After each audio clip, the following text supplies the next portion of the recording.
All right, so yesterday we talked about a monohybrid cross. We were just looking at one trait in an organism. Today I want to talk about dihybrid crosses. But before we do that, I want to teach you what's called the fork line method to determine gametes.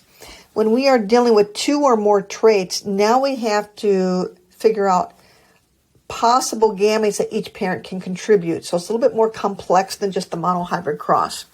Now this is really easy. So if you take a look at, got my pen here, if you take a look at this first example here, we have two letters. We have B's and R's. Well, the B's are the same, so we only write one of those. The R's are different, and so we're going to use what's called a fork. And then we have a capital R here and a lowercase r here. And then you just follow the line. So this parent here can produce two types of gametes. Capital B, capital R, you circle it. Capital B, little r, you circle it.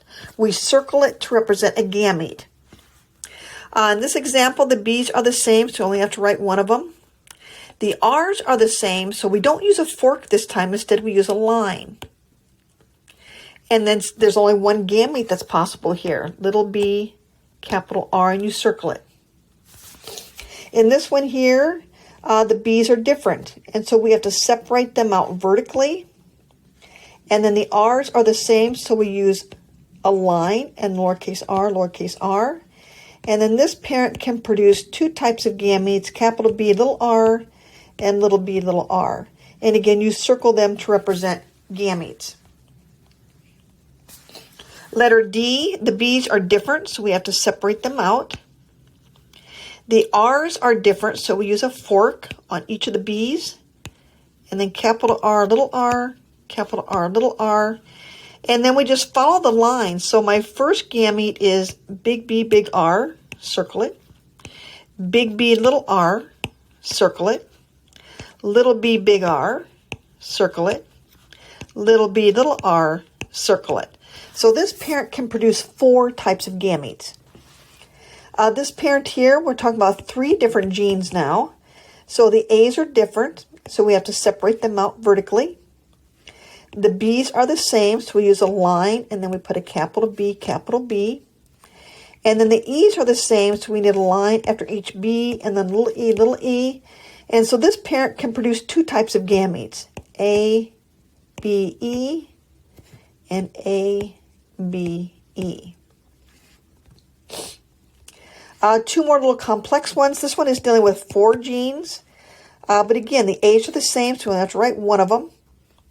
The B's are the same, so we need a line. The E's are different. Let me get my B there. The E's are different, so we have to use a fork, and then a big E, little e. And then the D's are different, so each E gets a fork. And then capital D, little d, capital D, little d. And there's going to be four gametes.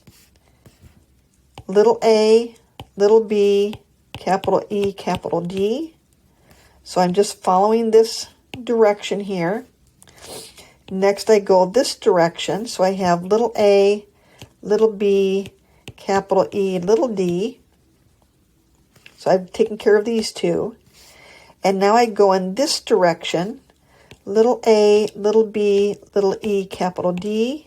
So I've taken care of that one. And then little a, little b, little e, little d. And I've taken care of that one. So that parent can produce four types of gametes. Letter G here. Let me erase this so I have some room to work. Letter G here. The A's are different, so we have to separate them out vertically. The B's are different, so I need a fork. And then capital B, capital B, little b. The D's are different, so each B will get a fork. And then a capital D, little d, capital D, little d, capital D, little d, and so on. And our last letter is E. Now that's the same, so every single D here gets a line and then a capital E.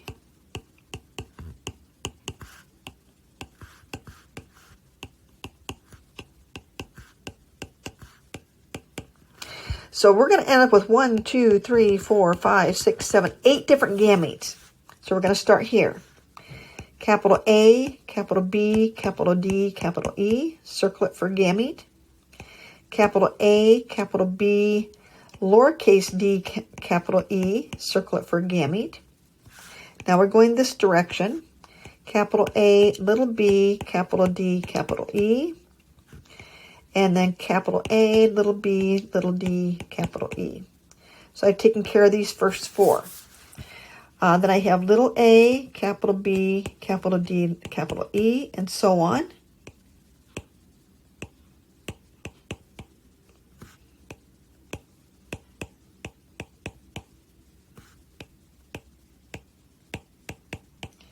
And there's our 8 different gametes.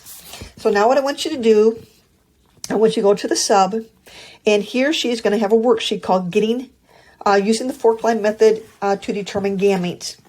There's 9 genotypes like this that I want you to work on. Don't forget to circle the gametes.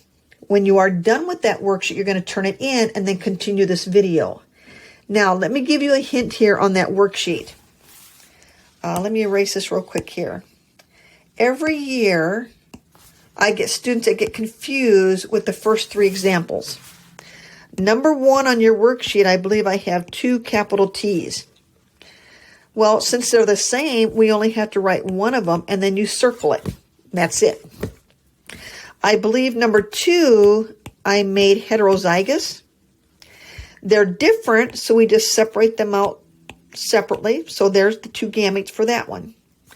And then number 3, I have 2 lowercase t's, and because they're both the same, we only need 1. For some reason, that confuses students every single year. But grab that worksheet, get it completed, get it turned in, and then continue with this video. All right. A dihybrid cross means that we're going to take a look at 2 traits or 2 genes. And you can either use a 16 square Punnett square to solve the problems or the 4 square method. I'm going to show you both ways, and then you can choose what you want to do. Before I get into that, Mendel had a second law called independent assortment. Basically what this means is that all the traits are inherited separately or independently from one another, which means just because you have red eyes doesn't mean you have brown hair. They are not inherited together. They're inherited separately. So your kids could be tall with brown eyes or tall with blue eyes. So they assort or they separate independently during meiosis. So here's our first example. We're using height and flower position. And these are the 2 plants that we are going to cross. So I'm going to show you the 16 square method first. And in order to do that, we have to use the fork line method to figure out the gametes that both parent creates. So this parent right here, the T's are different, so we're going to separate them out. The A's are the same, so we need a line and then lowercase a. And so this parent produces 2 possible gametes.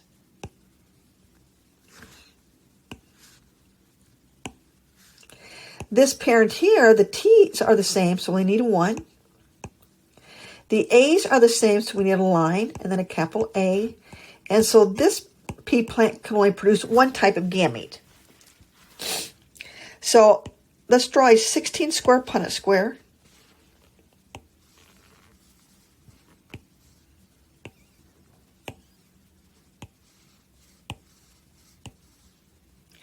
Now remember I said that 1 parent goes on the top of the Punnett square, 1 parent goes on the side. It doesn't matter.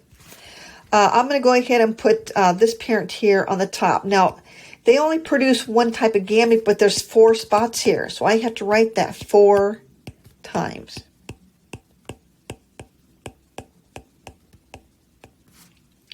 This parent produces 2 gametes, but there's 4 spots, so I have to write each one twice. And then we fill this in just like we did with the monohybrid cross. So I've got big T, big A, little a. Make sure you keep your T's together and your A's together. Now you'll notice since these 3 right here are the same as this first one, all we're going to do here, we're going to draw an arrow because they're all identical. And then this one Same way. This one we have two little t's, capital A, little a, and then those are the same. And again, two little t's, capital A, little a, and these are the same. So now what are the phenotypes? Well, there's only two different ones. So if you take a look at these here, 8 of them are big T, big A, little a. And so we can say 8 out of 16 are tall with axial flowers. And then these 8 down here have two little t's, so those are short. And then we have capital A, so we have axial flowers. And 8 plus 8 is 16, so we know that we have all offspring accounted for. Now, let me show you this one using the four-square method. When we use the four-square method, we don't have to worry about the fork line method. The four-square method, we're going to use individual small Punnett squares. So here's my first one. Here's my second one. So we're going to look at the first letter. So this parent is big T, little t. This parent is big T, little t. And we fill in the Punnett square. The A's, this parent is big A, little a, heterozygous. The other parent is heterozygous. So we fill this in.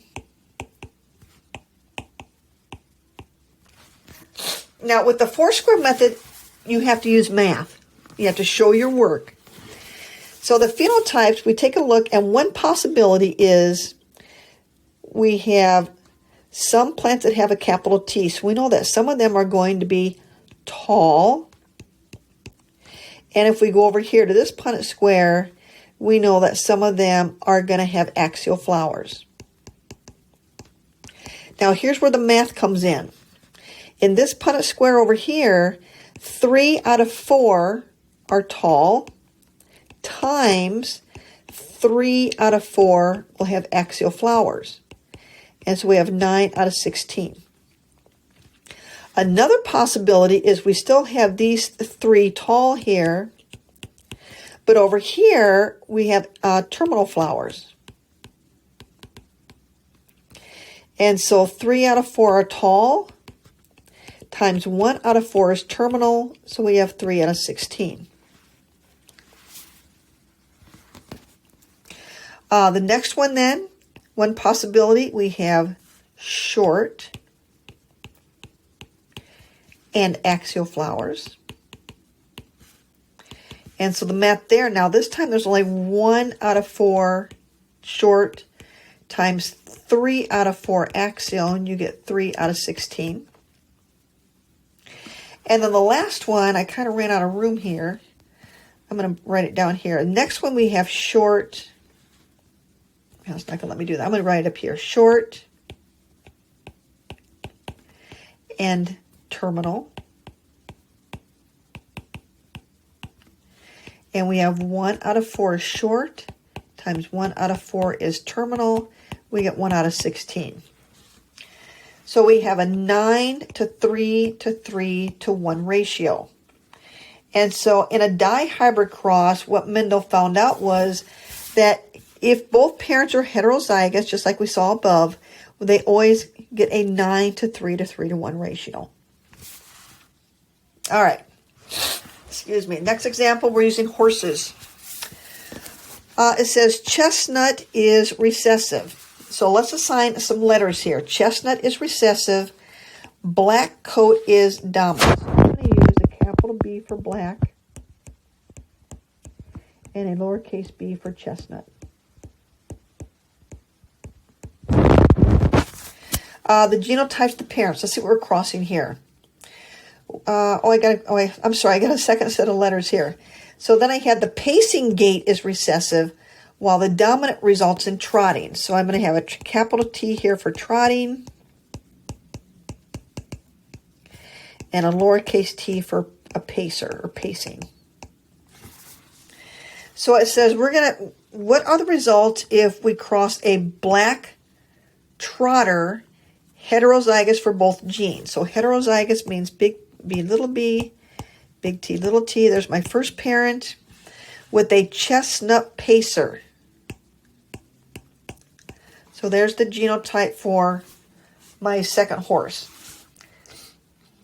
Now, Punnett square. Let's do the 16 square Punnett square on this one. So if you wanted, so you get used to that.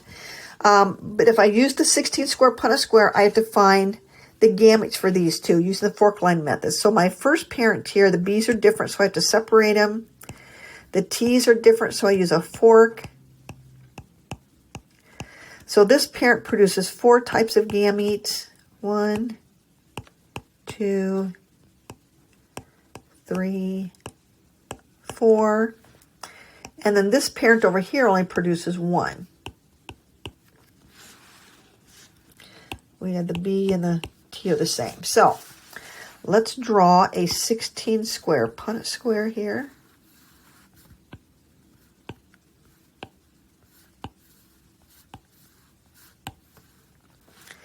So now my first horse here has 4 different gametes, so I only have to write them once. Big B, big T, big B, little t, little b, big T, and little b, little t. And then my other parent only produces 1 gamete, so I had to write that 4 times.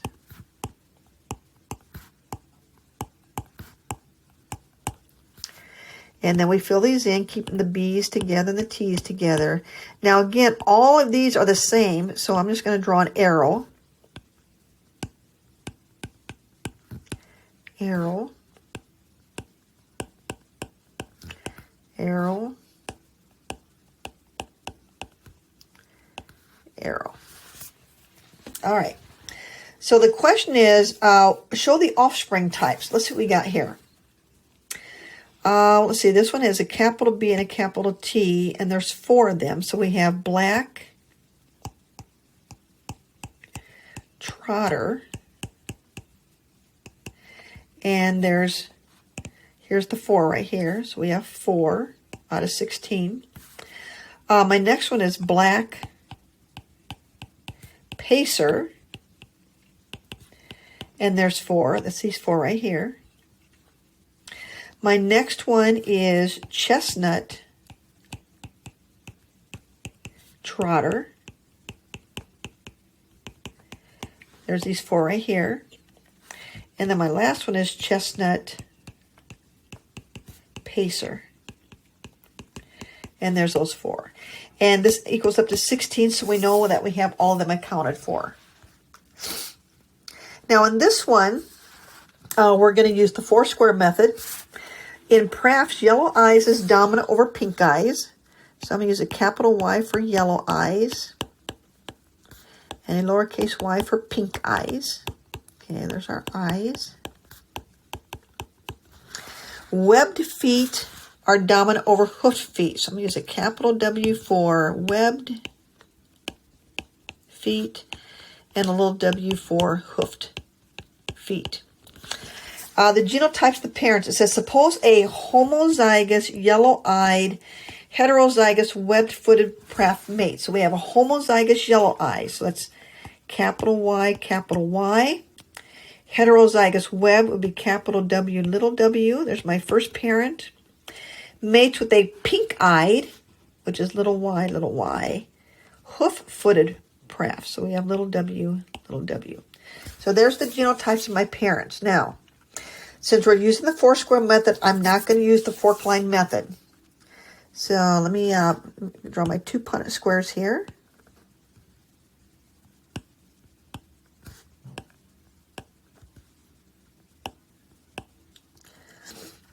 And for my Y's first, one parent has capital Y, capital Y. The other one is lowercase y, lowercase y. And then for my W's, one parent is capital W, little w, and my other parent is little w, little w. So we're going to fill in this Punnett square like this. And this one like this. And then we're going to answer the question. could they have a baby praff with yellow eyes and hoofed feet? So let's take a look at our Punnett squares here. So all of these are yellow eyes, and some of these are hoofed feet. So yes, they could. And just to show the math, so we practice the math, let's go ahead and show the math here. So for yellow, 4 out of 4 will be yellow, times 2 out of 4 will have hoofed feet. And so 8 out of 16 will actually be yellow with hoof feet. Right there. All right. So when you're done with these notes, again, you should have turned in your fork line method worksheet to the sub. When you're done with these notes, ask him or her for the worksheet on dihybrid crosses. It's going to deal with mice, I believe. And again, you can determine if you want to use the 16 square Punnett square or the 4 square method. Just remember, if you use the 4 square method, you have to use math to answer your question. If you use the 16 square Punnett square, you have to use the fork line method to figure out your gametes. You probably will not get done with that worksheet. If you do, just hang on to it until Monday.